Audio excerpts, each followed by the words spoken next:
Shalom. ದೇವರ ಪರಿಶುದ್ಧ ನಾಮಕ್ಕೆ ಸ್ತೋತ್ರವಾಗಲಿ. ಪ್ರೀತಿಯ ದೇವಜನರೇ, ನಾವು ದೇವರ ವಾಕ್ಯದ ಕಡೆಗೆ ನಮ್ಮ ಗಮನವನ್ನು ಕೊಡುವ ಈ ಸಂದರ್ಭದಲ್ಲಿ ಈ ದಿನದ ದೇವರ ವಾಕ್ಯದ ಸಂದೇಶದ ಶಿರೋನಾಮ ಹೀಗಿದೆ: ನಿಮ್ಮನ್ನು ಕರೆದಾತು ನಂಬಿಗಸ್ತನು, ಎಲ್ಲ ಪರಿಸ್ಥಿತಿಯಲ್ಲಿ ನಡೆಸುವನು. ಹೌದು, ನಮ್ಮನ್ನು ಕರೆದಂಥ ನಮ್ಮ ದೇವರು ಆತ ನಂಬಿಗಸ್ತನಾಗಿದ್ದಾನೆ. ಆತ ಎಲ್ಲ ಪರಿಸ್ಥಿತಿಯಲ್ಲಿ ಕೂಡ, ಅದು ಯಾವುದೇ ಪರಿಸ್ಥಿತಿ ಆಗಿರ್ಬೋದು, ಆ ಪರಿಸ್ಥಿತಿಯಲ್ಲಿ ದೇವರು ನನ್ನನ್ನು ನಿಮ್ಮನ್ನು ನಡೆಸಲು ಶಕ್ತನಾಗಿದ್ದಾನೆ. ಪ್ರಿಯರೇ, ಈ ಒಂದು ವಾಕ್ಯ ಭಾಗಕ್ಕೆ ಹೋಗೋದಕ್ಕಿಂತ ಮುಂಚೆ ನಾವು ಒಂದು ಹಾಡನ್ನು ಹಾಡುವ, ತದನಂತರ ವಾಕ್ಯ ಭಾಗದ ಕಡೆಗೆ ನಮ್ಮ ಗಮನವನ್ನು ಕೊಡುವ. ಈ ಹಾಡು ಹೀಗೆ ಹೇಳುತ್ತದೆ: ಕರೆದಾತನು ನಂಬಿಗಸ್ತನು, ನಮ್ಮನ್ನು ಕಾಯಲು ಶಕ್ತನಾತನು. ಹೌದು ಪ್ರಿಯರೇ, ನಮ್ಮೆಲ್ಲರನ್ನು ಕರೆದಂಥ ದೇವರು ಆತನು ನಂಬಿಗಸ್ತನಾಗಿದ್ದಾನೆ. ಆತನು ನಮ್ಮನ್ನು ಕಾಯಲು, ನಮ್ಮನ್ನು ನಡೆಸಲು ಆತನು ಶಕ್ತನಾಗಿದ್ದಾನೆ. ನಾವು ಹಾಡುವ ಪ್ರಿಯರೇ. Thank you lord. ಕರೆದಾತನು ನಂಬಿಗಸ್ತನು, ನನ್ನನ್ನು ಕಾಯಲು ಶಕ್ತನಾತನು. ಕರೆದಾತನು ನಂಬಿಗಸ್ತನು, ನನ್ನನ್ನು ಕಾಯಲು ಶಕ್ತನಾತನು. ಆತ ಒಳ್ಳೆಯವ, ನನ್ನ ಕಾಯುವವ, ಅಗತ್ಯವೆಲ್ಲ ಪೂರೈಸುವವ. ಆತ ಒಳ್ಳೆಯವ, ನನ್ನ ಕಾಯುವವ, ಅಗತ್ಯವೆಲ್ಲ ಪೂರೈಸುವವ. ಈ ಚರಣ ಹೀಗೆ ಹೇಳ್ತದೆ: ನಂಬಿ ಬಂದೆ ನಿನ್ನ ಹಿಂದೆಯೇ, ಜೀವದ ಮಾರ್ಗವು ನೀನಲ್ಲವೇ ಎಂಬುದಾಗಿ. ಹೌದು, ನಾವೆಲ್ಲರೂ ಕೂಡ ಕ್ರಿಸ್ತನನ್ನು ನಂಬಿ ಆತನ ಹಿಂದೆ ನಾವು ಹೋಗ್ತಿದ್ದೇವೆ. ಆತನ ಹಿಂದೆ ಹೋಗುವಾಗ ಆ ಮಾರ್ಗ ಆತನು ತೋರಿಸ್ತಾನೆ, ಜೀವದ ಮಾರ್ಗ.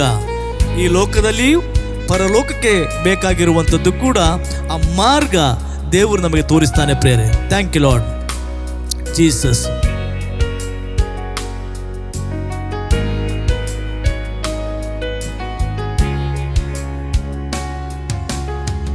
ನಂಬಿ ಬಂದೆ ನಿನ್ನ ಹಿಂದೆಯೇ, ಜೀವದ ಮಾರ್ಗವು ನೀನಲ್ಲವೇ. ನಂಬಿ ಬಂದೆ ನಿನ್ನ ಹಿಂದೆಯೇ, ಜೀವದ ಮಾರ್ಗವು ನೀನಲ್ಲವೇ. ಆತ ಒಳ್ಳೆಯವ, ನಮ್ಮ ಕಾಯುವವ, ಅಗತ್ಯವೆಲ್ಲ ಪೂರೈಸುವವ. ಆತ ಒಳ್ಳೆಯವ, ನಮ್ಮ ಕಾಯುವವ, ಅಗತ್ಯವೆಲ್ಲ ಪೂರೈಸುವವ. ಕರೆದಾತನು ನಂಬಿಗಸ್ತನು, ನನ್ನನ್ನು ಕಾಯಲು ಶಕ್ತನಾತನು.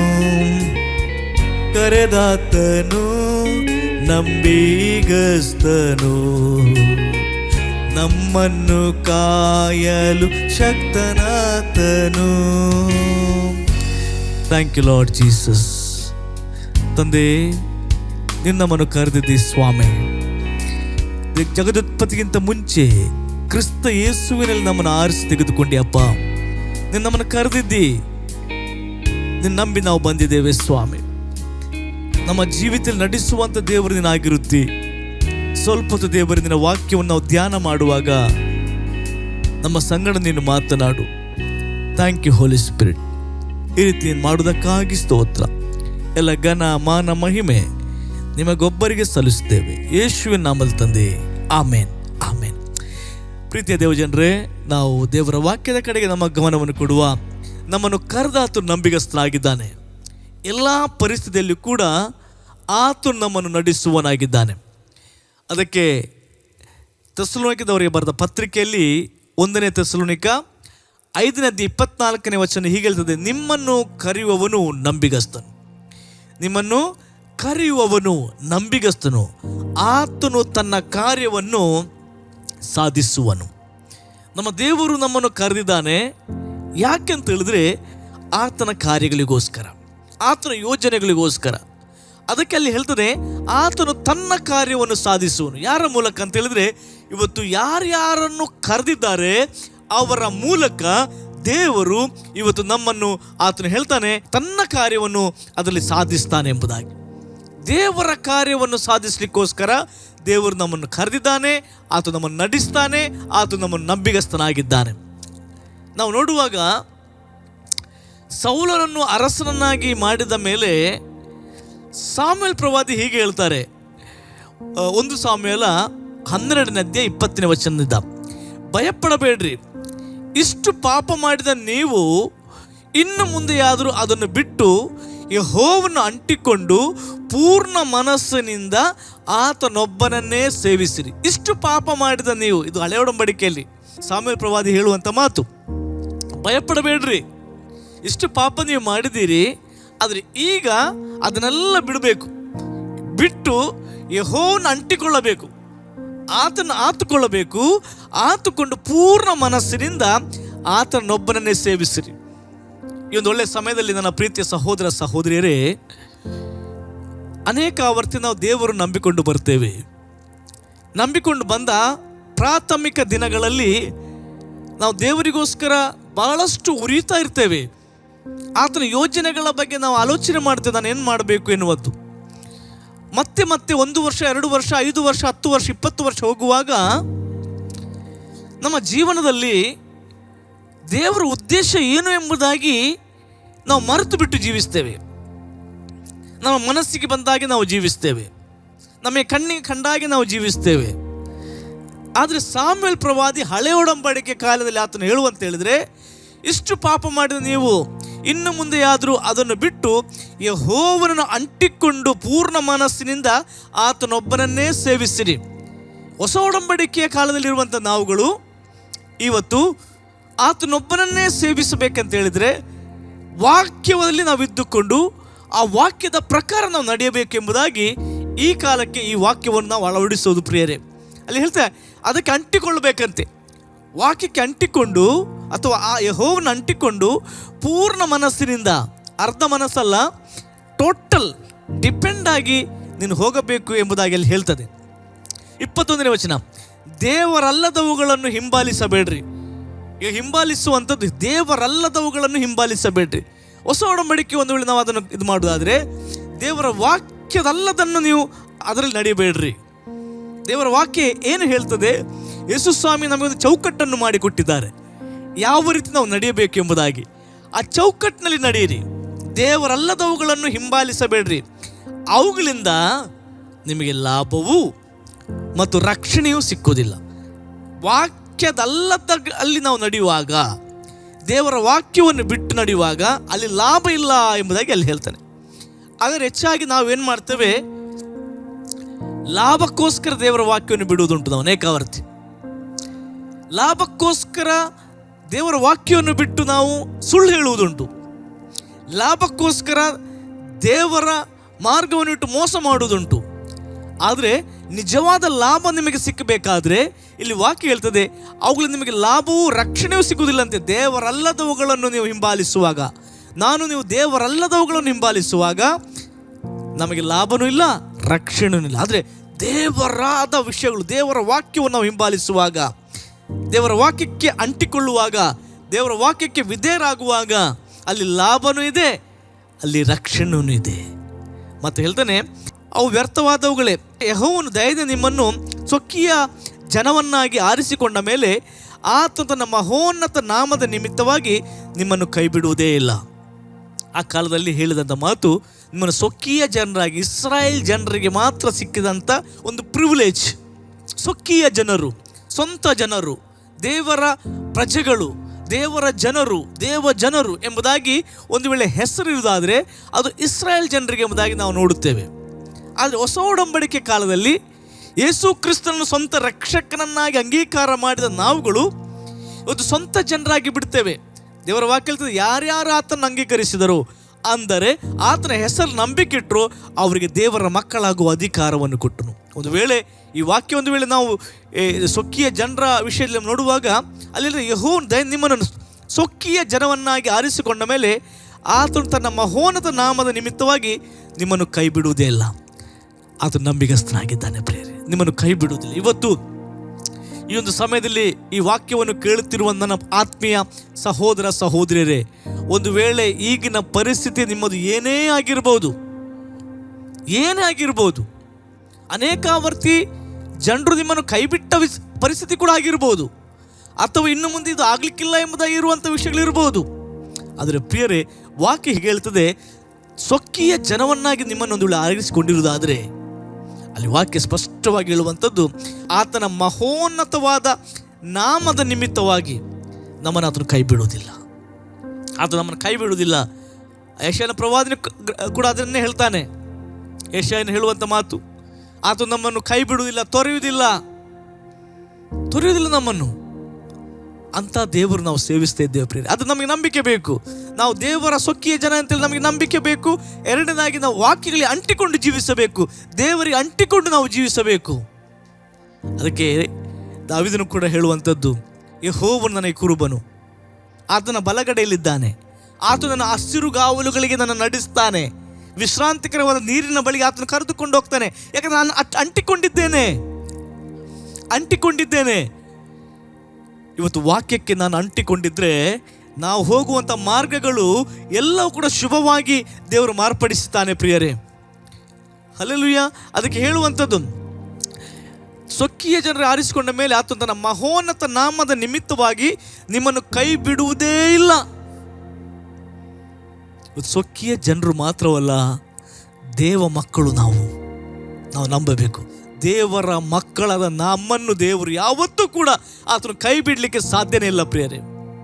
ಮತ್ತೆ ಹೇಳ್ತಾನೆ 23ನೇ ವಚನ, ನಾವಾದರೂ ನಿಮಗೋಸ್ಕರವಾಗಿ ಯೆಹೋವನನ್ನು ಪ್ರಾರ್ಥಿಸುತ್ತಾ ಆತನ ಉತ್ತಮ ನೀತಿ ಮಾರ್ಗ ನಿಮಗೆ ತೋರಿಸಿಕೊಡುವುದನ್ನು ಬಿಡುವುದೇ ಇಲ್ಲ, ಬಿಟ್ಟರೆ ಆತನ ದೃಷ್ಟಿಯಲ್ಲಿ ಪಾಪಿಯಾಗಿರುವೆನು. ಸಾಮ್ಯೇಲ್ ಪ್ರವಾದಿ ಹೇಳು, ನಾನು ದೇವರ ಮಾರ್ಗವನ್ನು ಬೋಧಿಸ್ತೇನೆ, ನಿಮಗೆ ಈ ರೀತಿಯಾಗಿ ನಡೀರಿ ಎಂಬುದಾಗಿ. ಇವತ್ತು ನಮಗೆ ಪವಿತ್ರಾತ್ಮ ದೇವರು ಬೋಧಿಸ್ತಾನೆ. ಅನೇಕ ಸಾರಿ ಒಂದು ವೇಳೆ ವಾಕ್ಯ ಓದುವುದರ ಮೂಲಕ ಅಲ್ಲಿ ಪವಿತ್ರಾತ್ಮ ದೇವರು ನಮ್ಮನ್ನು ಬೋಧಿಸ್ತಾನೆ.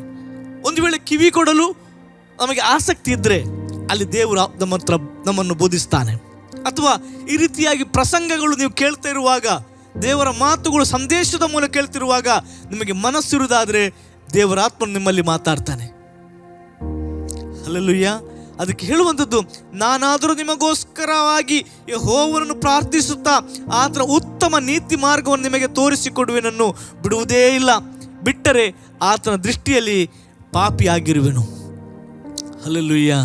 ಇವತ್ತು ನಮಗೆ ಆ ಸಮಯದಲ್ಲಿ ನಾನು ನೆನೆಸ್ತೇನೆ, ಎಲ್ಲರ ಕೈಯಲ್ಲಿ ದೇವರ ವಾಕ್ಯ ಇರಲಿಕ್ಕಿಲ್ಲ. ಆ ಇಸ್ರಾಯೇಲ್ ಜನರಲ್ಲಿ ಎಲ್ಲರ ಕೈಯಲ್ಲಿ ದೇವರ ವಾಕ್ಯದ ಸಂದೇಶಗಳಿರಲಿಲ್ಲ. ಇವತ್ತು ದೇವರ ವಾಕ್ಯದ ಸಂದೇಶ ನಮಗೆ ಪ್ರತಿಯೊಬ್ಬೊಬ್ಬರಿಗೂ ಕೂಡ ಇದೆ ಪ್ರಿಯರೇ.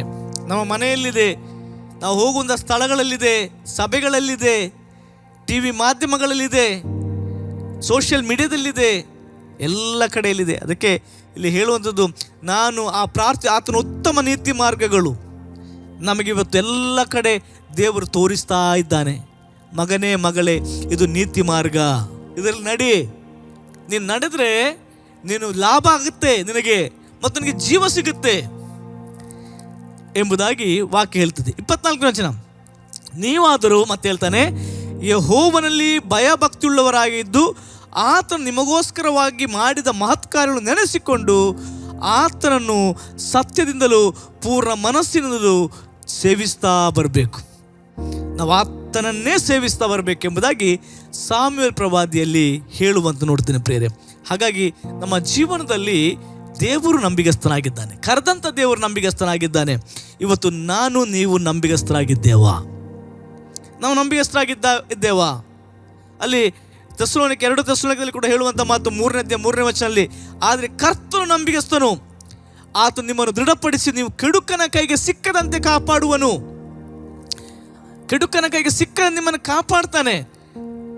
ಆತನು ನಂಬಿಗಸ್ತನಾಗಿದ್ದಾನೆ ಪ್ರಿಯರೇ. ಈ ವಾಕ್ಯಗಳು ನಾವು ನಂಬಬೇಕು. ಇದು ನೀತಿ ಮಾರ್ಗದ ವಾಕ್ಯವಾಗಿರುತ್ತದೆ. ಅಲ್ಲಿ ನಾವಿವತ್ತು ನಂಬಿಗಸ್ತನಾಗಿರಬೇಕು. ಸೌಲನ ವಿಷಯ ನೋಡ್ತೇವೆ. ಇಸ್ರಾಯೇಲ್ ಜನರೆಲ್ಲರೂ ಹೇಳ್ತಾರೆ, ನಮಗೆ ರಾಜನು ಬೇಕು, ರಾಜನು ಬೇಕು.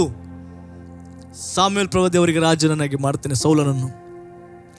ಮತ್ತೆ ಸೌಲನು ಹೋಗುವಂತ ಎಲ್ಲ ಕಡೆಯಲ್ಲಿ ದೇವರ ಆತನ ಜೊತೆ ಇದ್ದುಕೊಂಡು ನಡೆಸ್ತಾನೆ. ನಂಬಿಗಸ್ತನಾಗಿದ್ದ.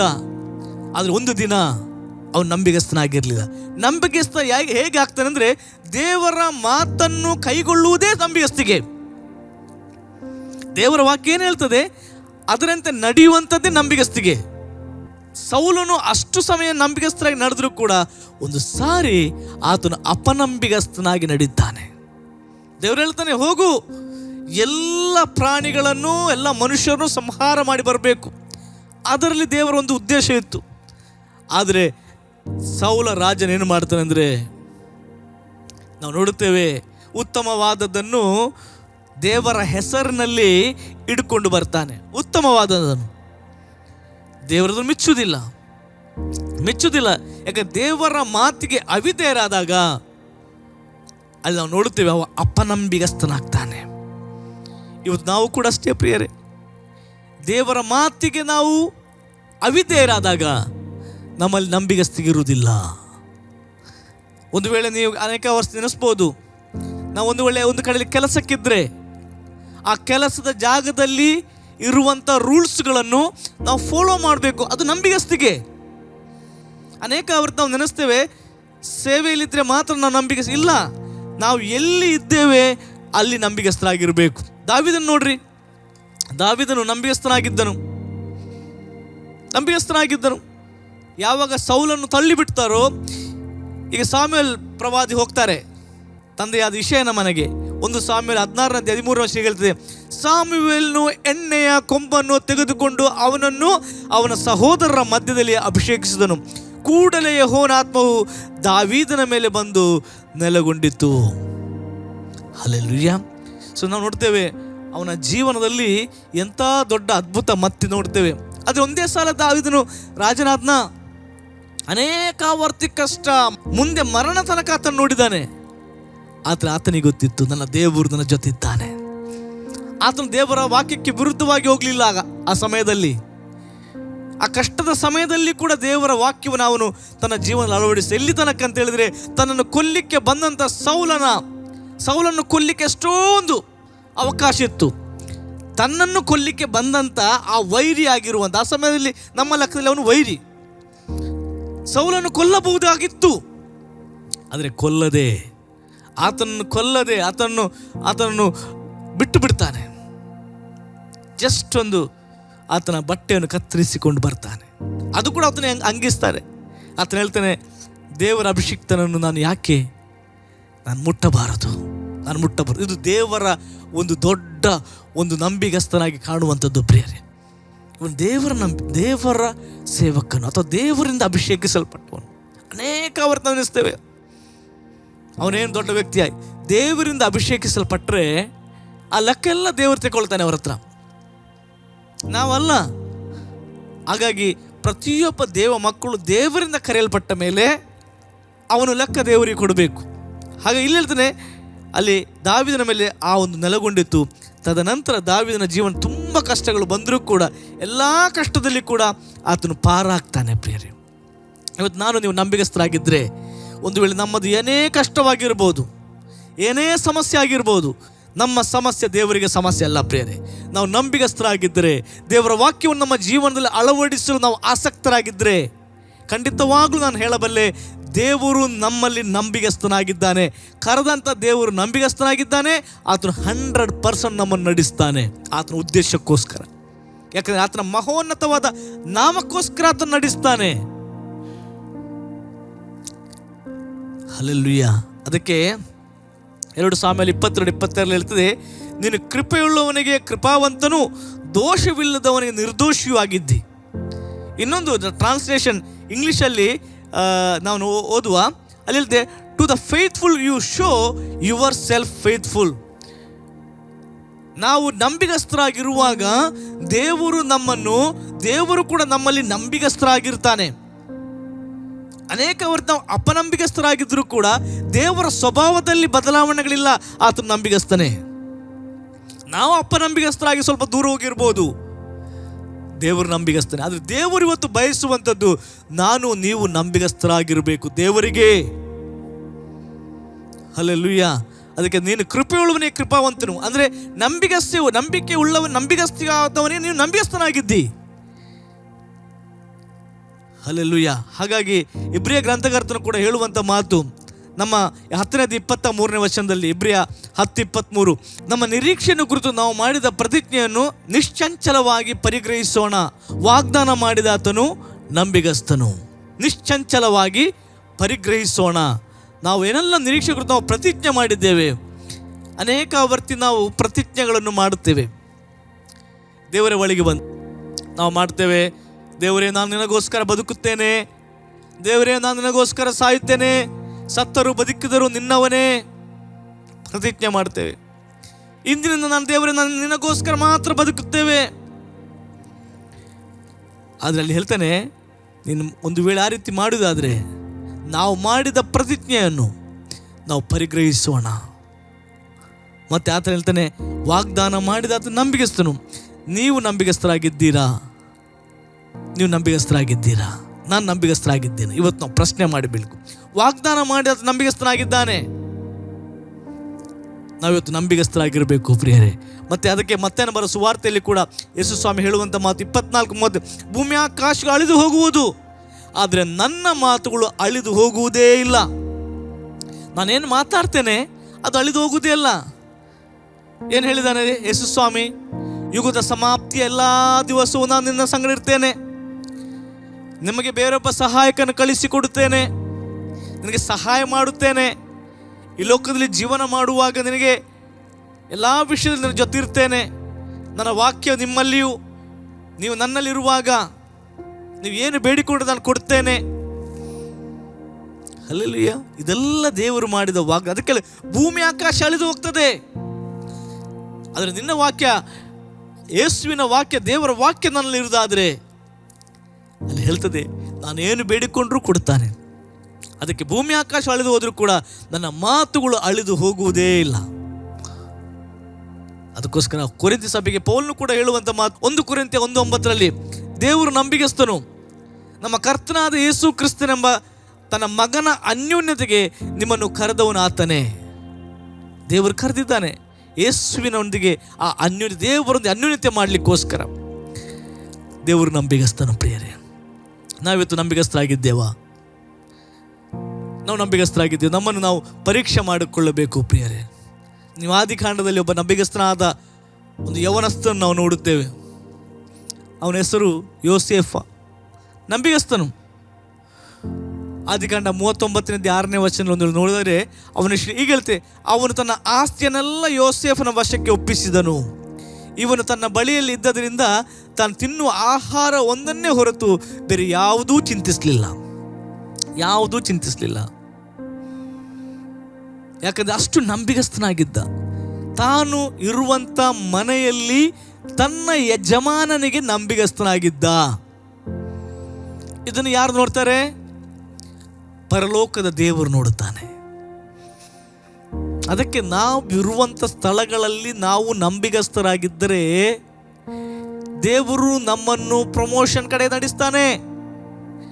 ಒಂದು ವೇಳೆ ಅಲ್ಲಿಂದ ಯಾರಾದರೂ ನಮ್ಮನ್ನು ಹೊರಗೆ ಹಾಕಿದ್ರೂ ಕೂಡ, ನೀವು ನಂಬಿಗಸ್ತರಾಗಿದ್ದುಕೊಂಡು ನಿಮ್ಮನ್ನು ಒಂದು ಕಡೆಯಿಂದ ನಿಮ್ಮನ್ನು ಹೊರಗೆ ಹಾಕಿದರೆ, ನಿಮಗೆ ಅವಮಾನ ಪಡಿಸಿದರೆ, ನಿಮ್ಮನ್ನು ಜೈಲಿಗೆ ಹಾಕಿದರೆ, ದೇವರು ನಿಮಗೋಸ್ಕರ ಒಂದು ಪ್ಲಾನ್ ಮಾಡ್ತಾನೆ ಅಂತ ಲೆಕ್ಕ. ನೀನು ತಪ್ಪು ಮಾಡದೆ ನಿನಗೆ ಏನಾದರೂ ಸಮಸ್ಯೆ ಆಗಿರುವುದಾದರೆ ಅಲ್ಲಿ ದೇವರು ನಿನಗೆ ನೆಕ್ಸ್ಟ್ ಲೆವೆಲ್ಗೆ ತೆಗೆದುಕೊಂಡು ಹೋಗಲಿಕ್ಕೆ ಮಾತ್ರ ಅದು ಮಾಡ್ತಾನೆ. ನಾವು ನಂಬಿಗಸ್ತರಾಗಿರುವಾಗ ದೇವರು ನಮಗಿಂತ ಡಬಲ್ ನಂಬಿಗಸ್ತರಾಗಿದ್ದಾರೆ. ಯೋಸೇಫನ ಜೀವನ ಎಲ್ಲಿಗೆ ಬಂತು? ಜೈಲಿನಿಂದ ಅರಮನೆಯಿಂದ ದೇಶವನ್ನು ಎಲ್ಲ ಚುಕ್ಕಾಣಿಯನ್ನು ಅಲ್ಲಿ ಯೋಸೇಫ್ ಹಿಡಿತಾನೆ ಪ್ರಿಯರೇ. ಗುಂಡಿಯಲ್ಲಿದ್ದ ಯೋಸೇಫ, ಬೇರೆ ಮನೆಯಲ್ಲಿ ಕೆಲಸಕ್ಕಿದ್ದ ಯೋಸೇಫ, ಜೈಲಿನಿಂದ ಯೋಸೇಫ ಅರಮನೆಗೆ ಬಂದು ಇಡೀ ಐಗುಪ್ತ ದೇಶದಲ್ಲಿ ನಾವು ನೋಡುತ್ತೇವೆ ಯಾವ ರೀತಿ ಆತನು ಆಳ್ವಿಕೆ ಮಾಡ್ತಾನೆ ಅಂತೇಳಿ.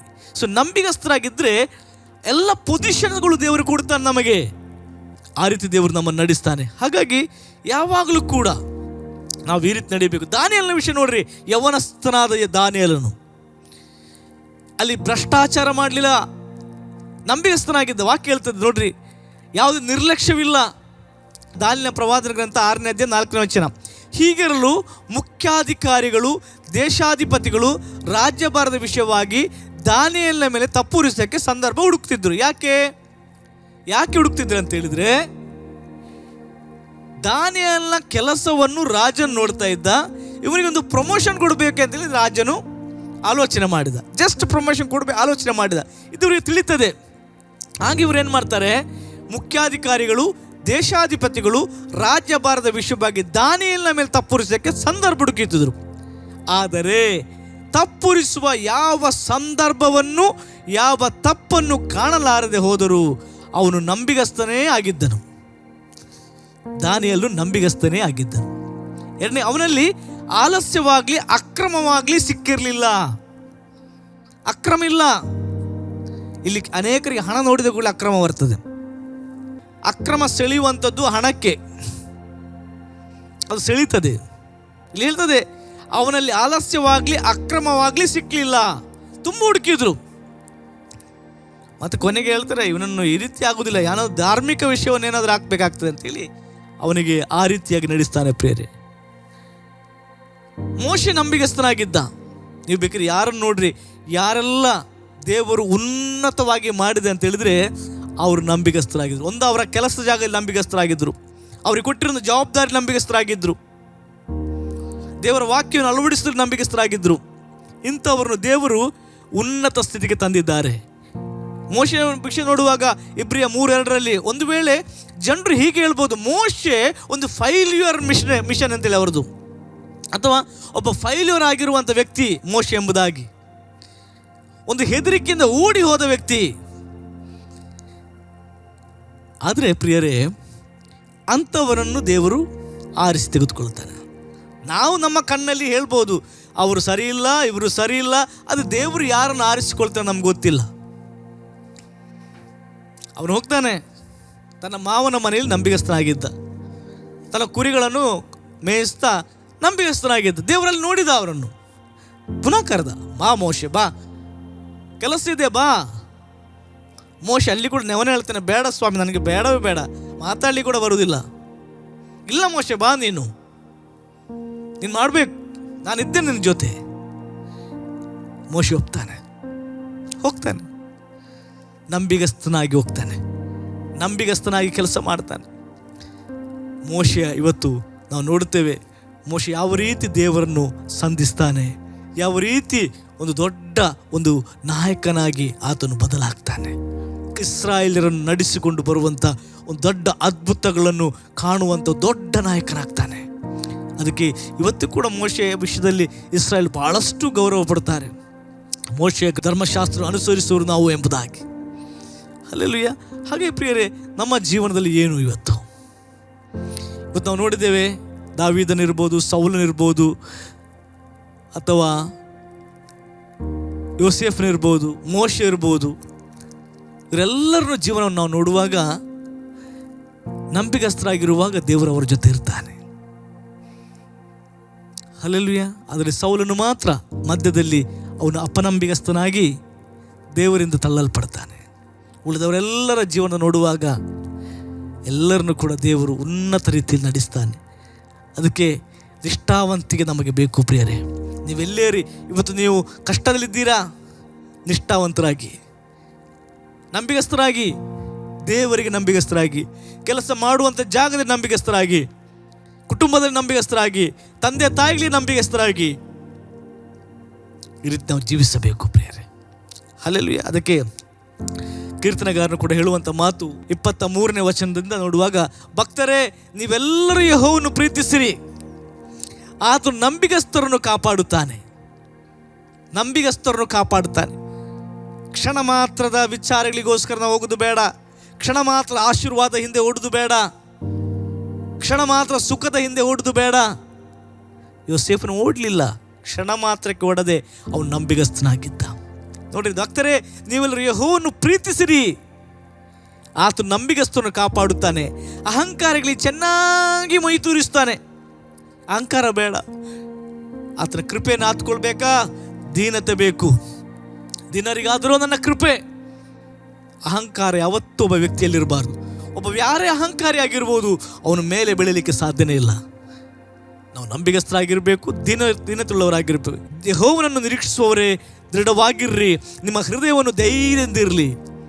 ಈ ಒಳ್ಳೆಯ ಸಮಯದಲ್ಲಿ ಪ್ರೀತಿ ದೇವಜನರೇ, ನಾವಿತ್ತು ನಂಬಿಗಸ್ತೆಯ ವಿಷಯದಲ್ಲಿ ಮಾತನಾಡ್ತಾ ಇದ್ದೇವೆ. ನಮ್ಮ ದೇವರು ನಂಬಿಗಸ್ತನಾಗಿದ್ದಾನೆ.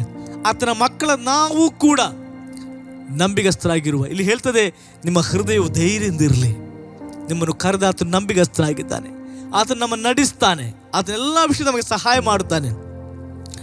ಹಲ್ಲೆಲೂಯಾ. ಕೀರ್ತನೆ 101:6 ಹೇಳ್ತದೆ, ದೇಶದಲ್ಲಿರುವ ನಂಬಿಗಸ್ತರನ್ನು ಆರಿಸಿಕೊಳ್ಳುವೆನು. ದೇಶದಲ್ಲಿರುವ ನಂಬಿಗಸ್ತರನ್ನು ಆರಿಸಿಕೊಳ್ಳುವೆನು. ಅವರೇ ನನ್ನ ಸನ್ನಿಧಿಯಲ್ಲಿ ವಾಸಿಸಬೇಕು. ಸನ್ಮಾರ್ಗೀಯ ನನ್ನ ಸೇವಕರಾಗಿರಬೇಕು ಎಂಬುದಾಗಿ ಹೇಳ್ತಾರೆ. ದೇಶದಲ್ಲಿರುವ ನಂಬಿಗಸ್ತರು, ಆ ಪಟ್ಟಿಯಲ್ಲಿ ನಾವಿದ್ದೇವಾ? ನೀವಿದ್ದೀರಾ? ನಾನಿದ್ದೇನಾ? ನಮ್ಮನ್ನು ಪರೀಕ್ಷಿಸಿಕೊಳ್ಳುವ ಪ್ರಿಯರೇ. ನಾವು ನಂಬಿಗಸ್ತರಾಗುವ. ಇರುವಂಥ ಸ್ಥಳಗಳಲ್ಲಿ ನಂಬಿಗಸ್ತರಾಗುವ. ನಮಗೆ ಕೊಡಲ್ಪಟ್ಟದ್ರಲ್ಲಿ ನಾವು ನಂಬಿಗಸ್ತರಾಗುವ. ಈ ರೀತಿಯಾಗಿ ಜೀವಿಸುವಂತೆ ದೇವರು ತಾನೇ ನಮಗೆ ಸಹಾಯ ಮಾಡಲಿ. ದೇವರು ಸುಮ್ಮನೆ ನಮ್ಮನ್ನು ಕರೀಲೇ ಇಲ್ಲ. It's a purpose. ಆ ಪರ್ಪಸ್ಗೋಸ್ಕರ ಜಗದುತ್ಪತ್ತಿಗಿಂತ ಮುಂಚೆ ಕ್ರಿಸ್ತ ಯೇಸುವಿನಲ್ಲಿ ನಮ್ಮನ್ನು ಆರಿಸಿ ತೆಗೆದುಕೊಂಡಿದ್ದಾನೆ. ಆ ಪರ್ಪಸ್ಸಿಗೋಸ್ಕರ ಪ್ರಿಯರೇ, ಅದನ್ನು ನಾನು ನೀವು ಮಾಡುವ. ಈ ರೀತಿಯಾಗಿ ನಾವು ಮಾಡುವಾಗೆ ದೇವರು ತಾನು ನಮಗೆ ಸಹಾಯ ಮಾಡಲಿ. ಇವತ್ತಿನ ವಾಕ್ಯ ಭಾಗ ನಾವು ನೋಡಿದ್ದೇವೆ. ನಿಮ್ಮನ್ನು ಕರೆಯುವವನು ನಂಬಿಗಸ್ತನು. ನಮ್ಮನ್ನು ಕರೆಯುವವನು, ನಮ್ಮನ್ನು ಕರೆದಾತನು ನಂಬಿಗಸ್ತನು. ಪ್ರಿಯರೇ, ಎಲ್ಲ ಪರಿಸ್ಥಿತಿಯಲ್ಲಿ ನಮ್ಮನ್ನು ನಡೆಸ್ತಾನೆ. ಡೋಂಟ್ ವರಿ, ಚಿಂತೆ ಮಾಡಬೇಡ್ರಿ, ಕುಗ್ಗಿ ಹೋಗಬೇಡ್ರಿ. ನಮಗೊಬ್ಬ ದೇವರಿದ್ದಾನೆ. ಆತನು ನಮ್ಮನ್ನು ನಡೆಸ್ತಾನೆ. ಆತ ನಮಗೆ ಸಹಾಯ ಮಾಡ್ತಾನೆ. ಏನೇ ಬಂದರೂ ಕೂಡ ಆತ ನಮ್ಮ ಜೊತೆ ನಿಂತುಕೊಳ್ಳುತ್ತಾನೆ. ಕಷ್ಟದಲ್ಲಿದ್ದೀರಾ? ನೀವು ಪಕ್ಕದಲ್ಲಿ ದೇವರಿದ್ದಾನೆ. ಆದರೆ ನಾನು ಮಾಡಬೇಕಾದದ್ದು ನಂಬಿಗಸ್ತರಾಗಿ ಜೀವಿಸುವ. ದೇವರು ಈ ವಾಕ್ಯ ಭಾಗವನ್ನು ಆಶೀರ್ವದಿಸಲಿ. ನಾವು ಪ್ರಾರ್ಥಿಸುವ. ನಮ್ಮನ್ನು ಬಹಳವಾಗಿ ಪ್ರೀತಿ ಮಾಡುವಂಥ ನಮ್ಮ ಪರಲೋಕ ತಂದೆಯ ದೇವರೇ, ಈ ಒಂದು ಒಳ್ಳೆಯ ಸಮಯಕ್ಕೋಸ್ಕರ ನನಗೆ ಸ್ತೋತ್ರ ಅಪ್ಪ. ವಿಶೇಷವಾಗಿ ದೇವರ ಈ ವಾಕ್ಯವನ್ನು ನಾವು ಕೇಳುವಾಗ ದೇವರೇ, ನಾವು ನಿಜವಾಗ್ಲೂ ನಿನ್ನನ್ನು ಪ್ರೀತಿಸಿ ದೇವರೇ, ನಿನ್ನ ವಾಕ್ಯಕ್ಕೆ ವಿಧೇಯರಾಗಿ ನಂಬಿಗಸ್ತ ಮಕ್ಕಳನ್ನಾಗಿ ನಮ್ಮನ್ನು ರೂಪಿಸಪ್ಪ. ದೇವರು, ನಿನ್ನ ನಂಬಿಗಸ್ತನಾಗಿದ್ದಿ, ನಾವು ಕೂಡ ನಂಬಿಗಸ್ತರಾಗುವಂತೆ ನಮಗೆ ಸಹಾಯ ಮಾಡು. ಒಂದು ವೇಳೆ ನಮ್ಮಲ್ಲಿ ಅಪನಂಬಿಗಸ್ತ ಇರುವುದಾದರೆ ಇವತ್ತು ಅದನ್ನು ತೆಗೆದು ಹಾಕು ಸ್ವಾಮಿ. ನಾವು ಯಾವಾಗಲೂ ಕೂಡ ಕರ್ತನೆ, ಈಗಾಗಲೇ ನೋಡಿದಂಥ ಸ್ವಾಮಿ ದೇವರೇ, ಮಹಾನ್ ವ್ಯಕ್ತಿಗಳು ಸ್ವಾಮಿ ದೇವರೇ, ಉನ್ನತವಾದ ಪ್ರವಾದಿಗಳು ಸ್ವಾಮಿ, ಅವರಂತೆ ನಾವು ಜೀವಿಸಲಿಕ್ಕಾಗುವಂಥ ಕೃಪೆಗೆ ನಮ್ಮನ್ನು ನಡೆಸಪ್ಪ. ಕೇವಲ ನಾವು ಹೇಳುವವರು ಕೇಳುವವರು ಮಾತ್ರವಾಗಿರದೆ ನಂಬಿಗಸ್ತ ಮಕ್ಕಳನ್ನಾಗಿ ನಮ್ಮನ್ನು ರೂಪಿಸು ದೇವರೇ. ಎಲ್ಲ ಘನ ಮಾನ ಮಹಿಮೆ ನಿಮಗೊಬ್ಬರಿಗೆ ಸಲ್ಲಿಸುತ್ತೇನೆ, ಯೇಸುವಿನ ನಾಮದಲ್ಲಿ ತಂದೆ, ಆಮೇನ್, ಆಮೇನ್. ಪ್ರೀತಿ ದೇವ ಜನರೇ, ಬಿಗ್ ಜೆ ಟಿವಿ ದಿನದ 24 ತಾಸುಗಳ ಕಾಲ ದೇವರ ಸುವಾರ್ತೆಯನ್ನು ಕನ್ನಡ ಭಾಷೆಯಲ್ಲಿ ನಮ್ಮ ರಾಜ್ಯದಲ್ಲಿಯೂ ಮತ್ತು ನೆರ ರಾಜ್ಯದಲ್ಲಿಯೂ ಕೂಡ ಟಿವಿ ಮಾಧ್ಯಮದ ಮೂಲಕ ಸಾರ್ತಾ ಇದೆ. ಯೇಸು ಸ್ವಾಮಿ ಹೇಳಿದ್ದಾರೆ, ಹೋಗ್ರಿ ಎಲ್ಲ ಕಡೆಗೆ ನನ್ನ ಸುವಾರ್ತೆಯನ್ನು ಸಾರ್ರಿ ಎಂಬುದಾಗಿ. ಒಂದು ವೇಳೆ ದೇವರ ಆತ್ಮನು ನಿಮ್ಮನ್ನು ಪ್ರೇರೇಪಣೆ ಮಾಡುವುದಾದರೆ ನಮ್ಮ ಜೊತೆ ಕೈ ಜೋಡಿಸಿರಿ, ಇದಕ್ಕೆ ಪಾಲುಗಾರಿಕೆ ತೆಗೆದುಕೊಳ್ಳ್ರಿ. ಅಷ್ಟು ಮಾತ್ರವಲ್ಲ, ಈ ಸೇವೆಗೋಸ್ಕರ ಪ್ರಾರ್ಥನೆ ಮಾಡಿರಿ. ದೇವರು ನಿಮ್ಮೆಲ್ಲರನ್ನ ಆಶೀರ್ವದಿಸಲಿ. God bless you. ಸುವಾರ್ತೆ ತಲುಪದ ಊರು ಇರಲೇಬಾರದು, ಸಭೆಯೂ ಇಲ್ಲದ ಗ್ರಾಮ ಇರಬಾರದೆಲ್ಲಿಯೂ. ಸುವಾರ್ತೆ ತಲುಪದ ಊರು ಇರಲೇಬಾರದು, ಸಭೆಯೂ ಇಲ್ಲದ ಗ್ರಾಮ ಇರಬಾರದೆಲ್ಲಿಯೂ. ಇದುವೇ